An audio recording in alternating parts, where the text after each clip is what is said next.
Hey guys, how's it going? Are you thinking of trying fasting? Well, I have three things that will make it easier for you to start fasting and stay fasting. And I've learned them from my own experience, and I've heard thousands of people share their own things. So this is a compilation of three of them, three top things. Of course, there's more. And I hope that you will find them useful. So, thing number one that made a big difference for me to start fasting and keep fasting was finding a community that I can be part of, fasting community, and I can talk and listen to other people go through their fasting journey. And that made me not feel like I'm an outcast from everyone around me in my real life, because I find in my real life, not many people are fasting. My parents are actually fasting. They skip breakfast every day, and they do that to manage my dad's diabetes. And my mom's just read all the books and started doing that years ago for my dad to manage his diabetes. And all the books are The Obesity Code by Jason Fung, which is super useful. And he is the pioneer in kind of explaining to everybody how the insulin works. And the communities that I found helpful was Jackie's community, which I mentioned in my other episodes, was Jackie's intermittent fasting page on Facebook. She also has a podcast, and she does lives on Facebook, which all the people come to and to talk about their experience. The podcast where she interviews all the different people of everyday life like you and I, how they came to fasting, what kind of fasting they do, how they fast. And all the stories are different, and they're all the same in a way that everyone's fasting, but they're all different because everyone personalized their fasting to their life. So I love listening to them. It keeps me going, it keeps me feeling like I belong to this group, because I think you need that when you're starting it out.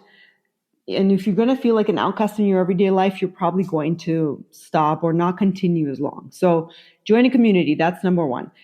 Number two, flexibility.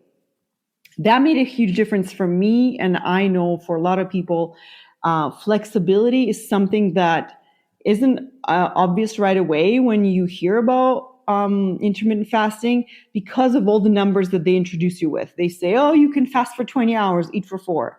And I've already talked about it before in other videos. Or they say 18-6 or 16-8 or 24-hour fast or 36.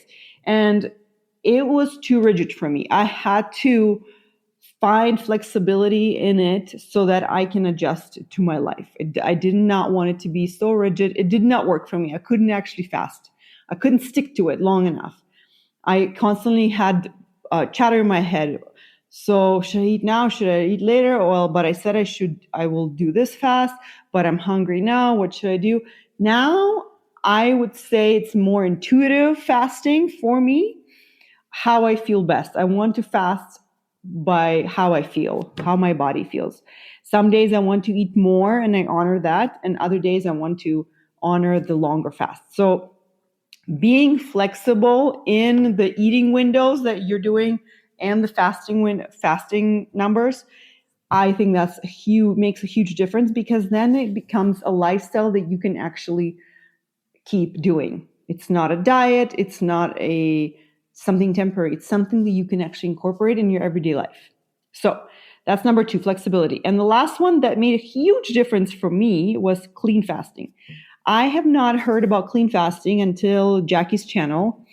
And she learned it from Jen Stevens, who first introduced it to everyone. And clean fasting is basically only drinking drinks that don't spike your insulin. So black coffee, no cream, no sweetener, no flavors. Black tea, you can have cold tea, hot tea, you can have cold coffee. You can have sparkling water, you can have flat water, you can have electrolytes as long as they're not flavored. But anything else triggers your body to think that there's food coming. If there's any flavor, right? If electrolytes have flavor, your body thinks, oh, great, what are we tasting now? Watermelon? Okay. So it's kind of gets your body going. Sends a message to the insulin to be released. And before I heard of clean fasting, I was doing what they call dirty fasting, which was I was having coffee with cream in the morning. And then when I decided to really start fasting, I decided, okay, I'm not going to do cream, but I've heard about this bulletproof coffee, and I'm going to do that. So, and my intention was I'm going to do that so it helps me get over to my lunch. It helps me skip breakfast. But what I actually found happening is that made me hungry, made me hungrier, and made it harder for me to get to lunch. And the only way I found out that was happening is actually when I stopped having bulletproof coffee and I actually did a clean fast, because the first day I did that, it was extremely easy to get to lunch. I was not hungry at all. My blood sugar was so stable. And I was so happy to have discovered it, because before that, it was kind of hard. I would have the bulletproof coffee and then I would be looking at the clock thinking, when can I eat? It was harder to make it to lunch. Now with clean fasting, I can make it anywhere between 20 and 22 hours, 23, easy, no problem. I have no hunger. I'm thirsty. I'm not hungry. The only times that I feel a difference is when I have, like this morning, I decided to try chai tea, which is flavored, right, with cinnamon and nutmeg, or I'm not sure what else is in there. It's delicious. So I thought, okay, let's try it. And it made me more hungry. So switching to straight black tea and black coffee made a huge difference for me. So this makes a difference between white knuckling it through the fast and having it be so easy. So that's the other thing I want to tell you. It's super easy. Once you get over the transition, once you adjust mentally, it might be a hard adjustment for you, like it is for everyone, one of us, that we have to adjust to what do we do in the times that we used to eat. What do we do with the boredom? What do we do with our time? We need to adjust. So once you adjust, and it is a process, but physically it is super easy, right? So as a reminder, of course, I have no medical background. I'm not in any way suggesting that you try this for yourself in a medical advice. I am only here to encourage you to try to figure out what's best for you.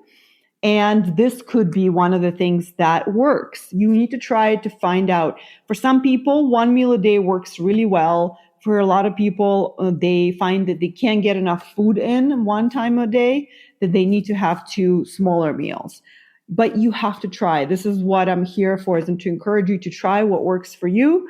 And if you're going to try intermittent fasting, then I would suggest those 3 things: the community, find yourself in a community. And I'm hoping to kind of be that community for you until you find one, or we can be here together and fast together.